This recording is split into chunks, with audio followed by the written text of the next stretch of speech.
According to an FIR registered in Noida, Elvish Yadav and his 5 aides are accused of selling and providing snakes and their venom at rave parties.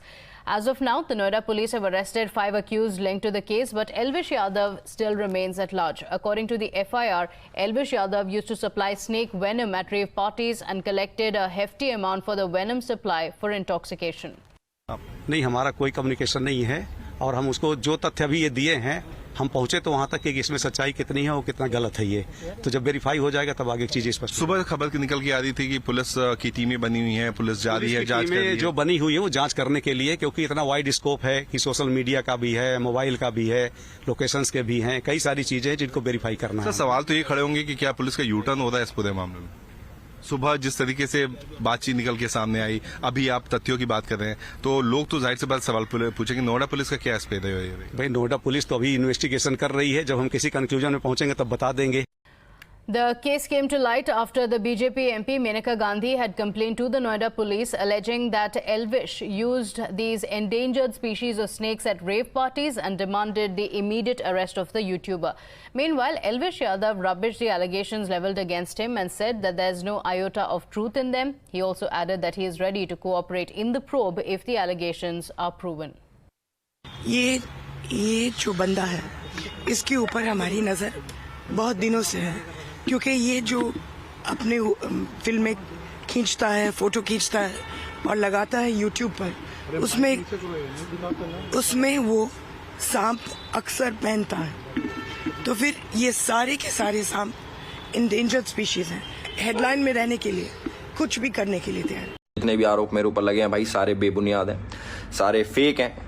पूरा सहयोग करने के लिए तैयार हूँ UP police के साथ, और मैं रिक्वेस्ट करूंगा यूपी पुलिस को, पूरे प्रशासन को, माननीय मुख्यमंत्री जी योगी आदित्यनाथ जी को, कि मेरी 1% भी, 0.1% भी अगर इस चीज में इन्वॉल्वमेंट मिल जाती है, मैं सारी जिम्मेदारी लेने को तैयार हूँ।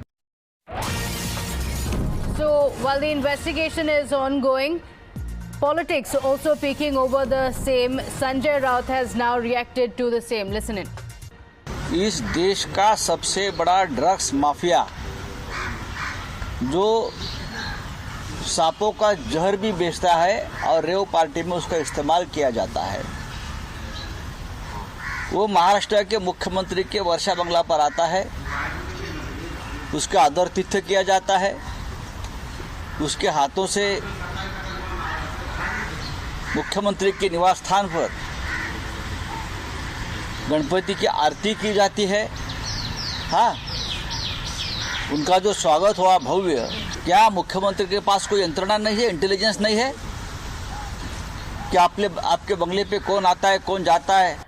My colleague Shweta Verma is joining us on the broadcast to discuss the politics that's playing out around it. Many have pointed out that Elvish Yadav was seen with senior BJP leaders, leaders of the Shinde faction as well. Now, politics playing out over the same. The BJP, though, says, Shweta, that the investigation is still ongoing. Well, that's absolutely correct. In fact, in this particular case of Elvish Yadav snake venom case, what we understand is that politics has been intensifying. Number one, Sanjay Raut has made a serious allegation against CM Eknath Shinde, very categorically stating that how come Elvish Yadav, allegedly being the kingpin of drugs and he has been conducting several rave parties, how was he invited to Varsha Bungalow?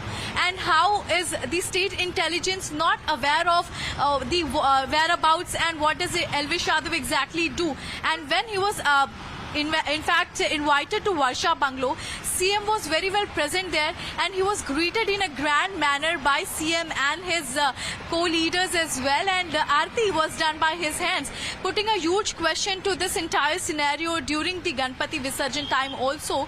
Now Sanjay Raut has made big allegations stating that there is a link between drug nexus mafia and between the state, and the State Department of Intelligence is not doing anything